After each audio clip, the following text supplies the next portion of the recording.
It's time for the Fourth and Fantasy podcast, right here, right now. Let's go. Hello, everyone, and welcome back to the Fourth and Fantasy podcast. I'm Riley Burnett, and we are going to take on a third episode of this. It is week 6 officially of the NFL season. It is currently Thursday, October 9th, and tonight at 8:15 p.m. we have the Eagles traveling up to New York to take on the Giants. They are currently favored by 7.5 points, as most people would expect. But anyways, that should be interesting. Some NFC East action coming to us tonight. But yesterday, I actually had the chance to interview not one, but two different people for the episode today. So we're definitely going to get some interesting takes. We're going to get a lot of information. It's going to be pretty cool, some of the stuff that you're about to hear. One of those people, Jordan Howard, and the other Andrew Smith, both very good friends of mine. They have a lot of knowledge on the game of football at all levels of the game, really.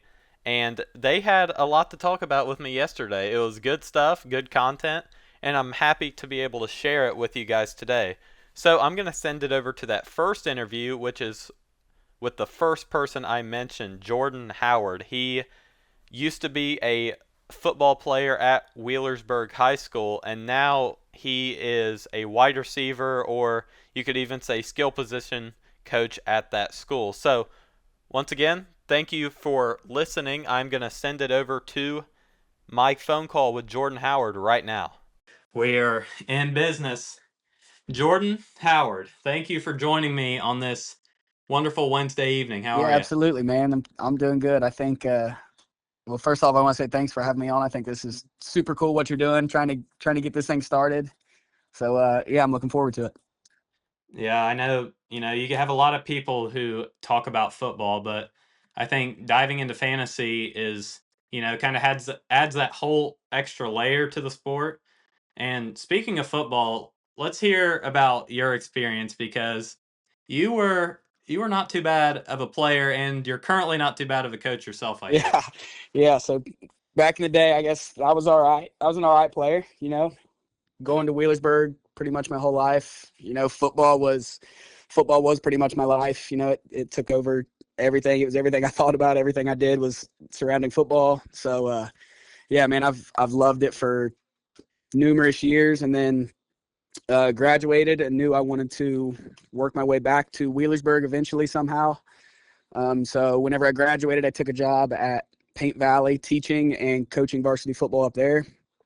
I did that for a year, and then, man, it was a blessing. A spot opened up at Wheelersburg. I jumped on it immediately, got hired as a teacher out there, and yeah, I'm in my 4th year coaching now at Wheelersburg, so I'm loving it. So you told me, I know kind of initially when you started, and I asked you, you said you're a wide receiver coach. Is that still what you're doing, or Yeah, are you more like a skill guy yeah. now? Well, mostly wide receivers, and then I'll work with the running backs a little bit, but definitely on the offensive side of the ball. So tell me a little bit maybe about some of the accolades you racked up during your playing career. Oh man, um, Long yeah, list. it's been a while too. It's been a while. I believe I know it was all district a couple years, all conference. My senior year was all state. Um, my senior year, I did win the MVP of our team in the conference. Um, but most of that was we just had a heck of a team. It's not like I was the only good player out there making things happen. Of course. There's a ton of guys that needed to thank for that and are a part of that and a part of the reason that we did so well. So Yeah, and obviously that's what it takes really on all levels of the yeah, game. So absolutely. we'll kind of get right into it here. I kind of want to start off. Obviously, I've talked about it with a few other people. I've had Judd White on here, and me and him kind of talked about this for a while, but we share the love of the Ohio State Oh yeah. Buckeyes. And this past week, we had a few of these Buckeyes, or former Buckeyes, I should say, that were just absolutely on fire. The first guy want to talk about Texans quarterback C.J. Stroud, 28.76 points, 23 for 27 for 244, 4 passing touchdowns. Jordan, what do you think? Yeah, man. There's, like you said, Ohio State's going off right now in the NFL. Now, go ahead. Sorry. I think, Stroud I think he started off week 1 was a little rough, I think, if I remember right. And then, yeah, man, last week I think he threw for 4 touchdowns. Is that what you said? Yeah, threw for 4 touchdowns. I think, he's kind of getting into a rhythm of things and starting to ball out.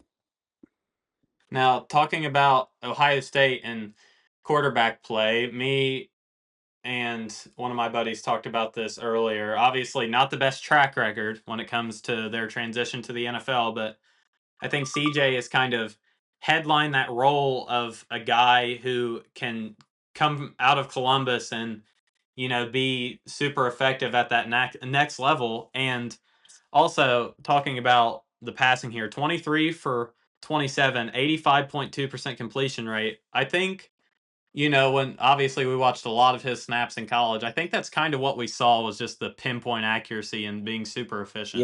Yeah, man. He's like a surgeon back there, super accurate. He gets the ball where it needs to be.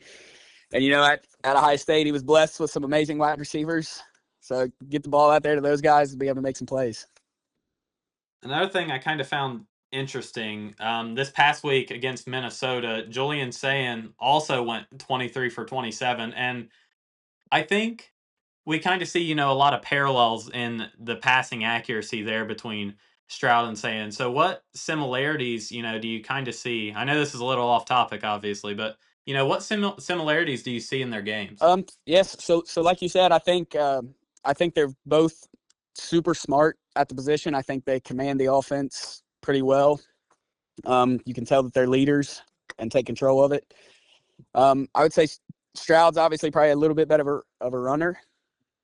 But Sayin can make things happen whenever he needs to. But yeah, I think the main thing is probably their accuracy and getting the ball to the guys to make plays. So going on to the receivers, as you mentioned earlier, our rookie that is currently stationed down in Tampa Bay, Emeka Ibuka, 31.3 points, 7 catches on 7 targets for 163 and a tud. What did you kind of see in his performance? Man, if he doesn't win Rookie of the Year, Offensive Rookie of the Year, I'm gonna be upset. That's all I have to say. There's no way. But we have talked about that. And another thing that I kind of want to touch on here, and obviously as a coach, and especially you being a wide receiver coach now, it kind of be cool to hear your input on. But obviously last year with Emeka, I thought the interesting thing about him, and now what Baker Mayfield kind of talks about with him, is his versatility. And Ohio State being OC'd by Chip Kelly last year, that's kind of the whole book on him, is he wants to get the ball out on the perimeter. He likes to, put guys in motion and not be afraid to shift them around. So, how do you think him being versatile is kind of translated to an NFL field? yeah, man, that is absolutely huge as a wide receiver. If we have confidence to be able to line you up in the slot or line you up outside or motion you, put you all over the place, then I mean we can get the ball to you a lot more different ways than just one. So yeah, that's definitely huge. And like you said, Baker is in his route running and everything he does. So yeah, I think that's a huge part of why he's balling out right now. Now, the guy that was on the other sideline from him this past Sunday, and that really a thrilling game between the Buccaneers and the Seahawks, is our guy Jackson Smith and Jigba. He put up 27.2 of his own points, 8 catches on 9 targets for 132 and a touchdown. So, what can you say about JSN? I I think you got to look back at Ohio State and say it is a wide receiver factory. I mean, they're just the guys that they've put in the NFL and that are succeeding like that. I mean, and all these guys are doing super similar things. They're all super smart. They're all running good routes. They're all making good plays. And you can even, you throw Garrett Wilson in there. I think he's averaging like 20 this year. That's another Yeah. Ohio State receiver. But yeah, those Ohio State receivers, man, it's a factory. Speaking of JSN and all these Ohio State receivers, I think it's pretty safe to say one game I always go back to, which it's kind of easy to, is that Rose Bowl game in Pasadena against Yeah, Utah. JSN, I mean, it was yeah, stupid. went off. It was completely stupid, and I think obviously another thing is he has Sam Darnold as his quarterback this year, who wants to utilize JSN now, with especially with DK Metcalf gone as kind of that primary playmaker, which it kind of works out well with Sam Darnold because that's what he had pretty much last year in Minnesota with Justin Yeah, Jefferson. I think they're starting to figure out that they have a good thing going, have a great connection, and it's leading to some good production. Now, moving on here, we'll talk about the ground game a little bit. A guy that absolutely shocked me this week, and I think it's safe to say nobody called this or saw it coming.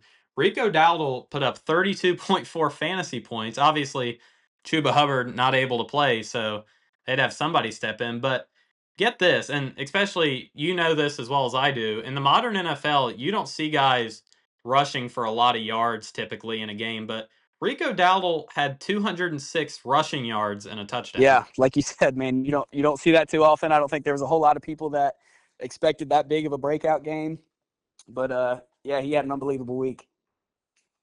Yeah, I think it's just, obviously a lot of offenses are controlled kind of by that air raid scheme, but what does that mean to you? And especially as a guy who in your playing days was huge about running the rock, obviously, and so good at it. So what does that kind of mean to you to see somebody who can go out and win their team a game on the ground? Well, I think like you said, in the NFL these days, I feel like it's a pass heavy offense with pretty much every team. So if you're throwing the ball well and making guys go out and drop into coverage, it really opens up the run game huge. And we saw that last week. So if they continue to get the pass game going, it's only going to help the run game, which is going to bring guys back in the box, which is going to help the pass game. So it goes hand in hand. Yeah, I definitely agree with you. And it's also, of course, all the credit to the coaching staff who's able to kind of sniff that out and be able to make those adjustments on the fly.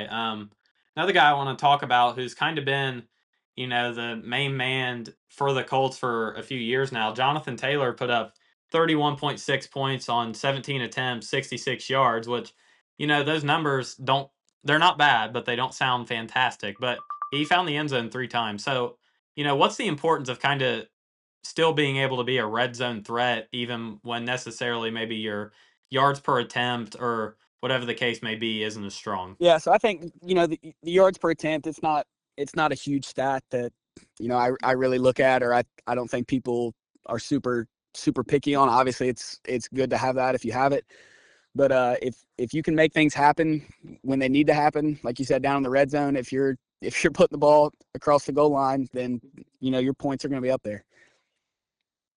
Yeah, I definitely agree with you. And also, another guy for the Colts that we kind of got to watch some last year. Another, speaking of Jonathan Taylor, Big Ten guy, played at Wisconsin. Tyler Warren, their tight end, man.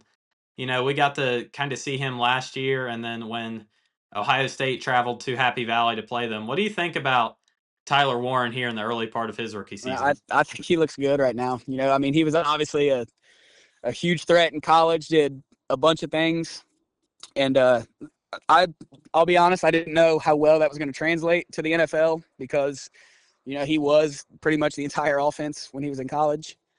Um, but yeah, right now I think he looks good, and I think he's only going to continue to get better. The last running back I have on my notes here, a guy who played last Thursday Night Football, Kyron Williams, 31.1 points. He had 14 attempts for 65 yards, which, once again, not fantastic, but he had 8 receptions for 66 yards, and both his touchdowns came by way of the reception. So, what do you think kind of about his versatility and his ability to be a dual threat out of the backfield. Yeah, well, that kind of goes back to how we were talking about Emeka. If you get a guy that can do a bunch of different things, if you're a running back and you can catch the ball out of the backfield, that's just another receiver on the field.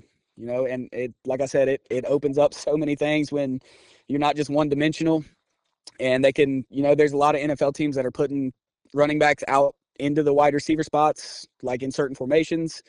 If they trust them and they can run routes and they can catch, it makes the offense gives them a whole nother threat. And one thing I think I noticed kind of, and in my mind, it's just a Sean McVay thing, but he's not afraid to run empty by any stretch Yeah. of the imagination. Just being able to, like you said, get those guys out on the perimeter. So, like you said, it adds a whole nother layer of depth. And obviously, for defenses, especially if you're playing a man-to-man defense and a team comes out in an empty set with a guy like Kyron Williams, who could come off of a screen, he could, a bubble screen, whatever the case may be, just makes them so much tougher to guard. Yeah, especially if you got to have a linebacker go out and try to guard a running back like that. That's tough, man. Absolutely. And I think maybe a whole nother layer on top of that is the fact that they do have Puka Nacua, as their X receiver, which makes that 10 times worse. Yeah.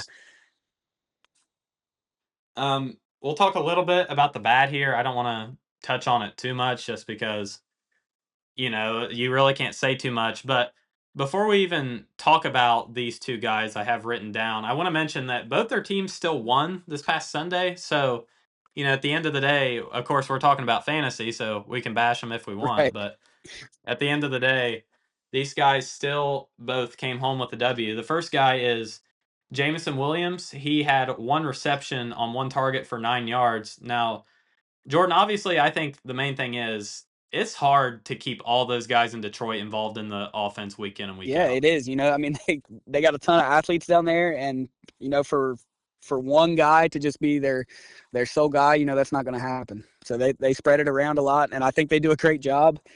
I think their offense is pretty well rounded. They do a lot of different things, and like we said, they're not one dimensional, so that makes it really hard on defenses.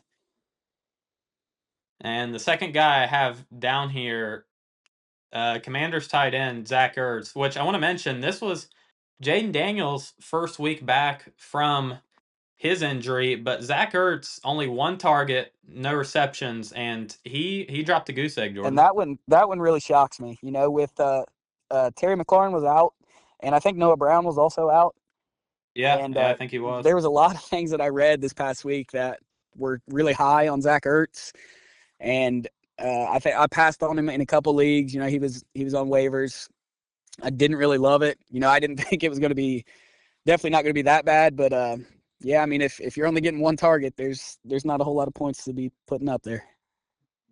Absolutely. Now, the last thing we're going to touch on is our X Factor Player of the Week. Now, last week I did the show by myself, and I went with another Ohio State guy. I went with Quinshon Judkins. He played, of course, across the pond on Sunday morning at 9:30 a.m. I was barely awake for that one, but I still had it on the TV. But he dropped 13.8 points, 23 attempts, 110 rushing yards, and then also had a reception for 18 yards. So obviously, we got to watch him a lot last year, and we've got to some this year. What do you think about our guy Judkins? His transition to college or from college to the NFL, that's a big jump. The game can seem to get a lot faster.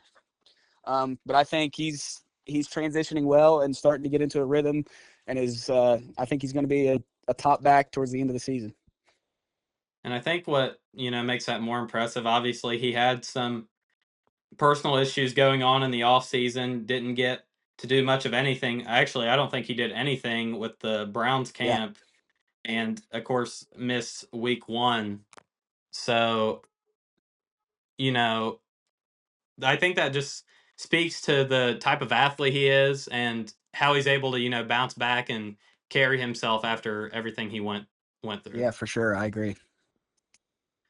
So Jordan, X Factor of the week. Let's hear it. Who you got? I'm going to go out on a limb here a little bit. I'm going to go with Hunter Henry. Hunter Henry. I love it. just looking back on the year so far, he's had, I think, 4 out of the last 5 games. He's had over 40 yards, which isn't huge, but for a tight end getting receptions, getting 40, 50 yards, that's big. He also has had 3 touchdowns already this year. And going into next week, they're playing the Saints, who the Saints have allowed the 4th most points to tight ends this year, including 4 touchdowns to tight ends. So I think Hunter Henry's in a perfect spot to have a big week, and see if he can make some things happen there. Interesting. I like that pick a lot, and I'm glad to hear, you did kind of the analytical research side of it. Now, New England, they really impressed me last week. Obviously, that Diggs obviously pretty much took over that game on offense for them. He was really dangerous. Mm-hmm. Ramadre, I'm pretty sure he scored twice. But yeah, I think Hunter Henry's a great pick, and especially against that Saints defense. And one thing I kind of noticed about the Patriots, and I've picked up so far this year, they're not afraid to pass when they're down, inside the 10, inside the 5, and that really opens up a lot of scoring opportunities for Hunter Henry. Yeah, man, like you said, they're not afraid to sling it around when they get down there. They're one of those teams that aren't super one-dimensional. They can make things happen on the ground. They can put it in the air. There's a bunch of different ways that they can score. So, I think Hunter Henry's in a great offense, a great fit for him, and I think he's going to have a breakout week this week. Well, Jordan, I think that was some pretty good conversation. I thank you for joining me. Let me go ahead and get this recording stopped. So there was our first interview with Jordan Howard. Obviously, he understands the game very well. He's very passionate about it, not afraid to do research, looks into stats, analytics, all that good stuff that the football nerds are about, I guess you could say. But yeah, I thought it was great to be able to talk to him and kind of have someone who, has so much on-field experience and kind of understands the flow of the game and, is able to draw those parallels between maybe high school, college, and, these guys that have made their way to the NFL that we can play with in fantasy today. But that's not the only interview we have today. In fact, I have one more for us, so this might be an extra long episode, which I hope you're okay with, or if you haven't made it this far, then I guess you'll never know. But it is with one of my good friends, Andrew Smith. He is also a fellow Buckeye fan, and yeah, I'm going to kick it over to that phone call now for kind of part 2 of this episode, but he also has a lot of insight to offer, so let's go ahead and hop on over there and see what he had to say. Andrew Smith, nice to have you on here. Glad we get to talk some football today, man. I appreciate the opportunity, brother. So, eventually we're going to go back and look at kind of week 5, run through that, whatever happened, and we'll talk here later about week 6 next week. I know you have an X Factor pick for next week that we'll get into before we get off here, but let's start off talking about some of these Buckeyes, man. I mean, they're really good this week. So let's start off looking at our guy CJ Stroud. He put up almost 29 fantasy points, coming in 28.76. He went 23 for 27 for 244 and 4 passing touchdowns. So, what are you thinking about CJ's performance from this weekend? Well, I mean, looking back, like CJ is definitely one of my favorite QBs to ever go through Ohio State, which I know it's been in more recent times than not. And the Buckeyes haven't really been known to have proficient quarterbacks in the NFL, but CJ has definitely taken on the role. And even with battling injuries with some of the wide receivers, but yeah, he still finds a way. And I expect him to continue and end up having a fantastic career in the NFL. Yeah, I definitely agree with you. So, kind of talking about these Ohio State guys, obviously, me and you both either are in attendance at Ohio Stadium or obviously watching pretty much every snap on TV. And I think what I took away kind of from watching CJ in person was he was always just, especially in college, it was just pinpoint accuracy. Like, I mean, he was mobile at times, but that really wasn't, whatever made his game like you saw with, some of the other guys, like how Justin Fields was at Ohio State right before him. But Kind of talking about CJ's accuracy. I mean, as I mentioned, 23 for 27. And I think this is a little off topic, but we talked about this a little bit before. Julian Sayin also went 23 for 27 this past week. So do you think you maybe see any parallels like in those guys' games? Absolutely. I mean, Julian is definitely so far we've definitely not seen him be as mobile. But then again, I feel like both guys, even with CJ in college, like he didn't necessarily have to be. With the wide receivers that he had at Ohio State, and obviously who Julian's thrown to right now, and Jeremiah Smith and Carnell Tate, they don't have to do too much. They just have to play their role, play their game, and the stats will be there. Which obviously the wins are worth more than the stats, but when you play like they've been playing, the stats will definitely show after week in and week out for sure. I think kind of talking about CJ and his accuracy, one of the games that comes to mind, I'm sure you remember this, was when we played Michigan State at home, top 10 matchup. And I mean, he was absolutely just surgical, in that first. I mean, we were either up 42 or 49-0, I know, in the first half. Yeah, I believe it was 49-0, and if I recall correctly, four or five different receivers caught touchdowns in that game as well. So like it wasn't just necessarily him feeding Garrett Wilson or Chris Olave. He was just feeding the rock to everybody, and that would have been one of the best games to ever like to go to and experience. I'm sad to say that I wasn't there, but that would have been absolutely incredible, and we absolutely whooped them. And like you said, yeah, I believe again. I mean, don't quote me on it. I believe we were ranked like third or fourth in the nation, and they were ranked like seventh. And that would have been a great game to be in Columbus to get to experience.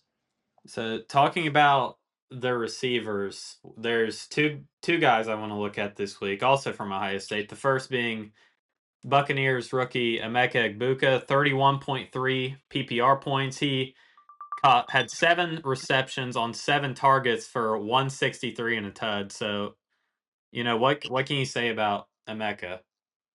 I mean, he is truly having a rookie breakout season, and it is very fun to watch. I love seeing Buckeyes in college make a name for themselves in the NFL, and I think we both knew like once he ended his career at Ohio State that he was going to make a name for himself, and like I said, he absolutely has.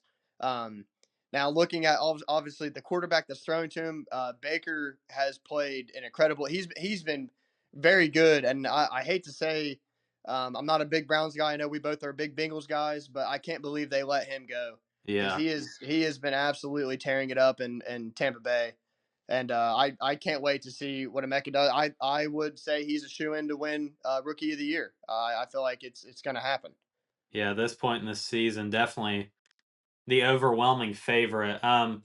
But talking about Emeka, he's really a guy, and also when you watch some of the press conferences, either with Coach Hartline or Coach Ryan Day at Ohio State, they talked about Emeka's, versatility. He can be one of your X or Y, one of your wideouts. He can come out of the slot and catch those underneath passes. And obviously, last year we saw him under Chip Kelly, who he's huge on moving guys around the field everywhere. But I think Emeka is just so versatile, really, and that's kind of what's made him so dangerous for a guy like Baker.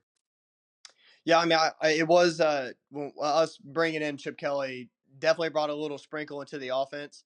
Um, and like you said, I loved seeing some pre-snap movement, and it definitely played a part with getting him open. But then again, he can also do it on himself. Like he can take the one-on-one matchup. He can take the deep ball. He can take the quick slant. I mean, he is all the time. Just feed him, and he will be there 100%.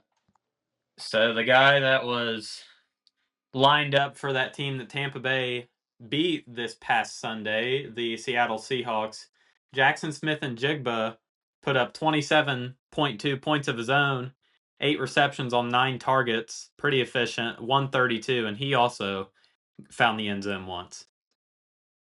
Yeah, I mean, I know we keep bringing back the college days, but JSM was probably one of the uh, one of my favorite wide receivers to watch at Ohio State. I mean, even back at like the Rose Bowl, that performance was unbelievable.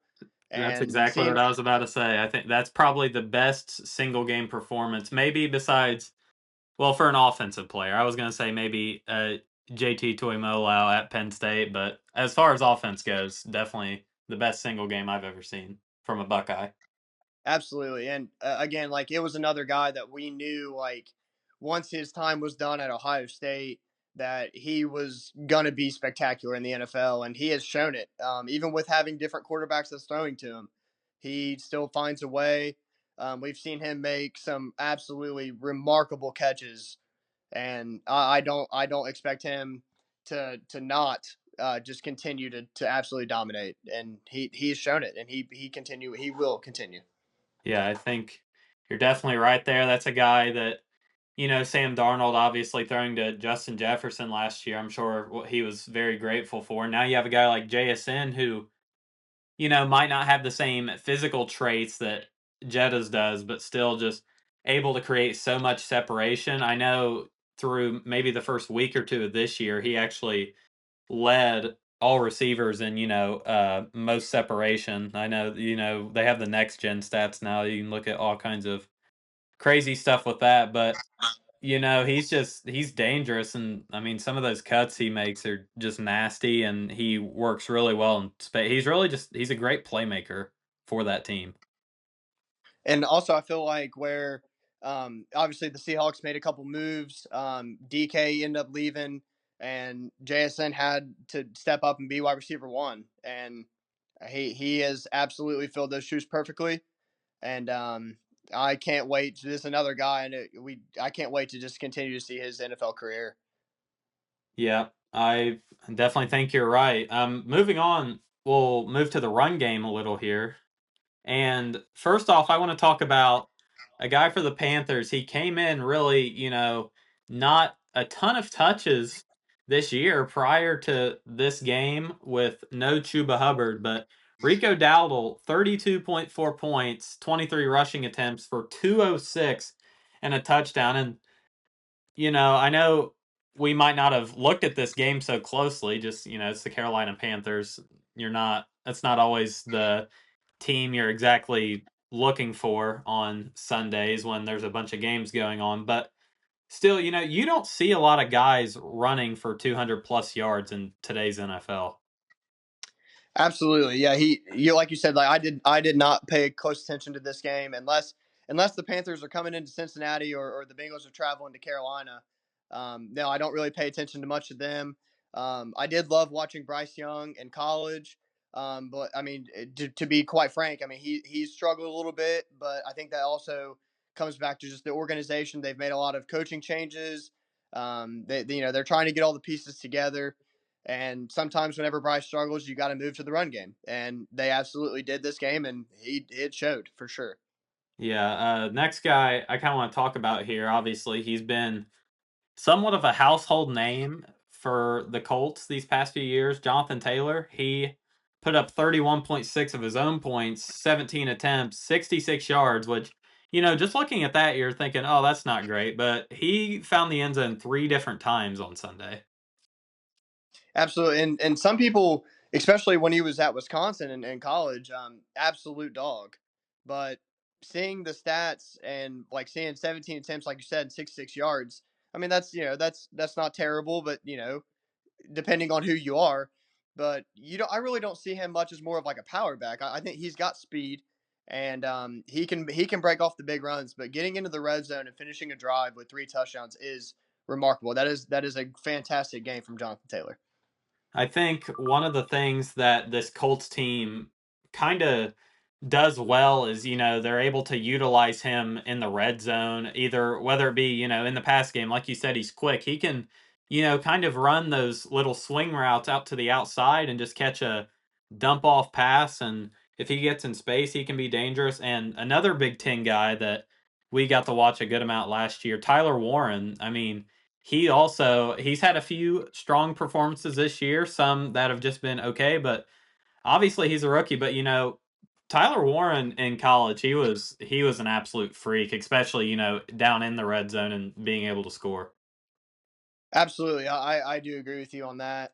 And honestly, the Colts they've had a great year so far, and I mean, us obviously we're not big Colts guy. They're Colts guys, but I mean they're close. Indianapolis is right across the state line there, and I would love to see them make a run. I mean, and they have the pieces to do it.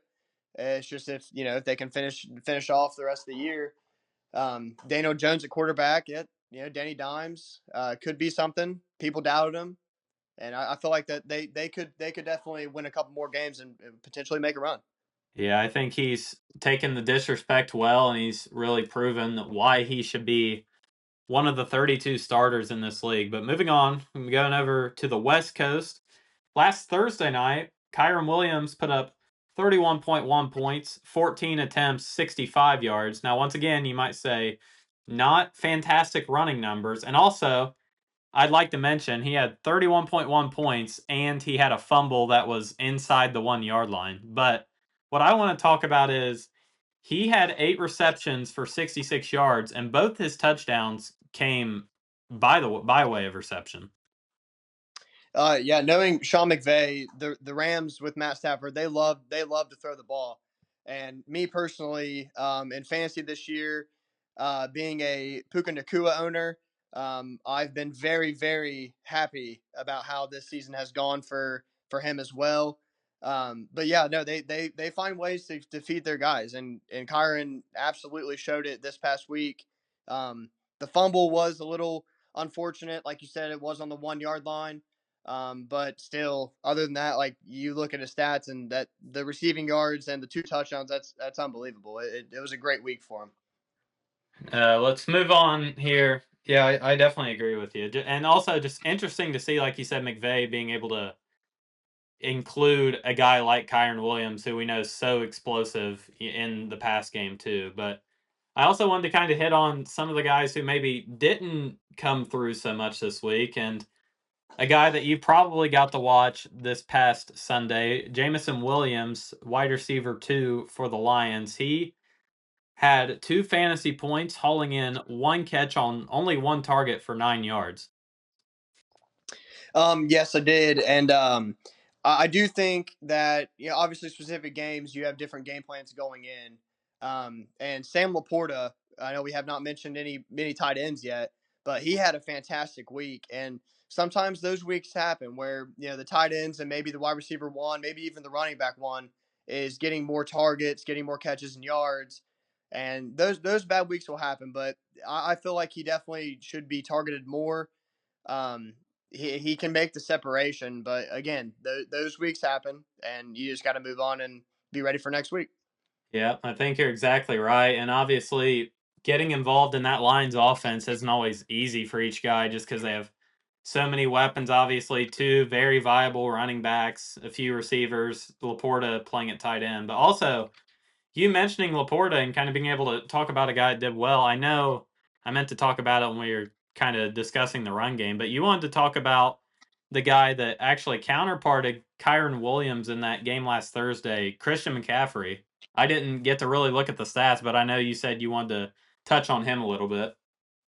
Yeah, absolutely. I know going into fantasy drafts this year, and for every right reason. I mean, he's been injury prone, and it's always the question mark on if he's going to stay healthy or not. But it's a risk reward type of thing you got to take.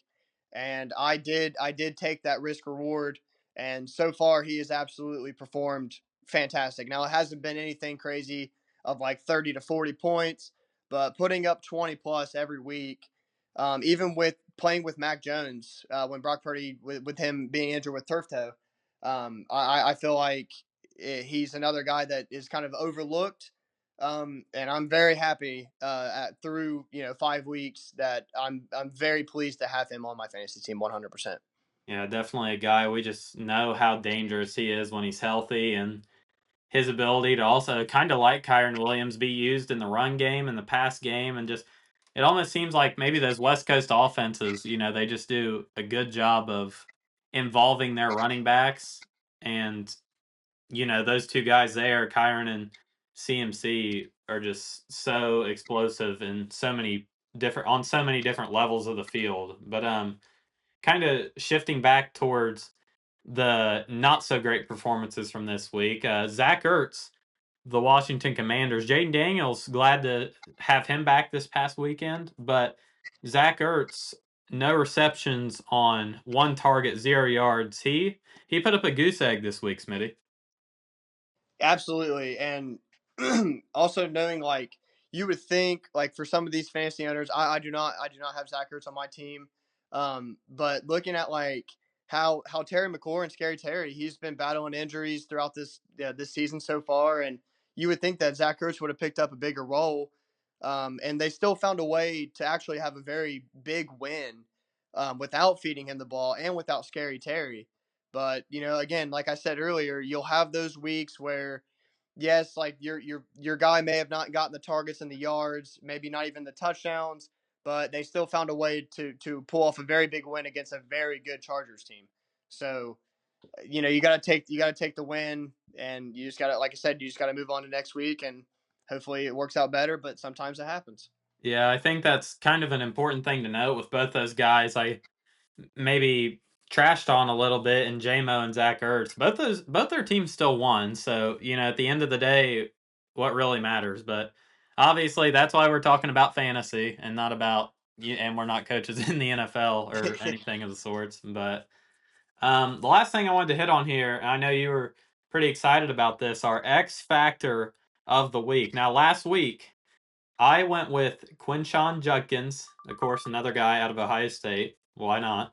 He put up 13.8 points on 23 attempts and had 110 yards. He also had 1 reception for 18 receiving yards. So I know he didn't find the end zone, but I would say that pick is still a win. 14 fantasy points, pretty respectable out of a guy, who for one is a rookie and for two, wasn't able to or hasn't played every game this season, wasn't able to start out the season on the active roster. Yeah, absolutely, and I think that that's a fantastic pick, and honestly, I could just see it continuous to go up. Now that obviously we saw the big news yesterday where Joe Flacco was traded, he got benched and then got traded to the Cincinnati Bengals. Dylan Gabriel taking on a big role, and I don't want to say he played bad. I think he, with his first NFL start, it wasn't terrible. And but I could see if he is struggling in a few games that Quinchon can pick it up on the run game and even in the passing game. So I can see Quinchon moving on from weeks to weeks to having big games for sure. Yeah, I would think that Dylan Gabriel, if he had a mention for Judkins, it would probably be, hey, if you can play anything like, how you guys played last year in Pasadena on January 1st in the Rose Bowl, then I'm sure he'd be pretty happy with that. Obviously, he Absolutely. got a front row seat to that Ohio State offense. But X Factor Player of the Week, Smitty, let's hear it. Who you got? I'm gonna be taking Lad McConkey. I think he just scored his first touchdown, his only touchdown last week, and I know with Quentin Johnson being the bigger target, getting more of the ball threat, um, it is taking away a couple of receptions and yards for him. But after having a slow start with them playing in Miami at Hard Rock next week, I could see him making a few more catches, yards, and possibly even a touchdown or two. It really just depends on the game plan, but the Dolphins have struggled, and their defense has definitely struggled. So I could see him.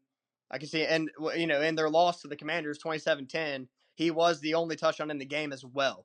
So that's going to be my pick for moving on, not just for next week, but moving on for the rest of the year. I think for some fantasy owners that have been a little skeptical about it, maybe even set him on the bench. I think it'd be a good thought to maybe put him back in. Which again, I'm not an owner of him, but I think it would be a good idea to probably put him back in for this coming week.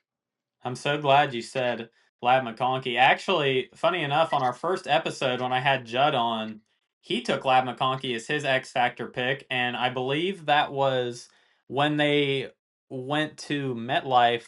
I believe it was in MetLife. They went to play the Giants, and he only had 1 catch for, I believe, either 9 or 11 yards that game. So, not our best work there, but I'm glad that he's getting another chance, and you're giving him another chance to show fantasy owners and kind of get him back on track to where he was last year.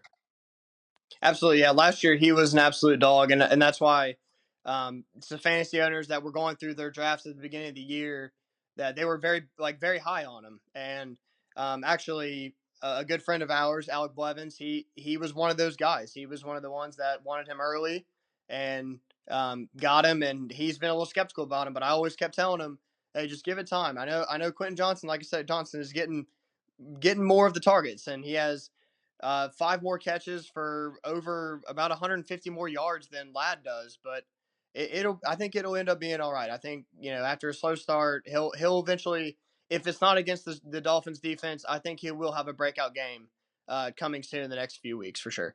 Yeah, I definitely agree with you. Obviously, like you said, Quentin Johnson, I actually talked about this a little bit last week, as he's kind of been that wide receiver one guy. And obviously, just seeing the way this Chargers team has lined up, Lad McConkey, he's a big slot guy, huge route runner, and they like to get him the ball underneath, as that's exactly the play call they drew up when he scored his first touchdown of the season this past weekend, I remember. But yeah, I think that the fantasy owners of Lad McConkey do not need to panic. Just go back, watch some of the tapes from last year, kind of realize what this guy's capable of, and just keep pushing forward. Continue to start him. Absolutely. And with Quinn Johnson's start, some of the Charger fans were not very pleased with how he started, and now look, taking on another year, he's definitely filled the role. And again, that's going to happen. That's going to take away some targets and yards, but like you said, like I said, there's no reason to freak out about it. And the Chargers, their record right now, that was their first loss, correct? That was their second loss. But Second loss. they're still 3-2. 3-2. Okay, so they definitely have some stuff to build on, but they started out hot, and I still think that they're a team that has some pieces that, again, like we talked about with the Colts, that if they keep going week in and week out and figure it out, I expect them to go to Miami and Hard Rock and beat them this week. So it really just depends, but again, just there's no reason to freak out about it. I think he'll be all right.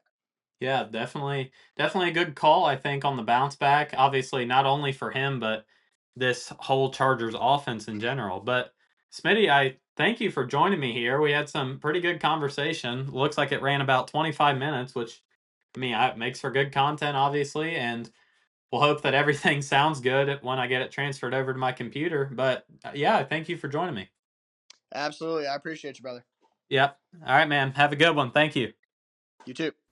Well, I think it's safe to say I got plenty of content for this week, and if you disagree, then I don't know, you might need to find a longer podcast, because I think we are going to be probably over the hour mark, and which is fine.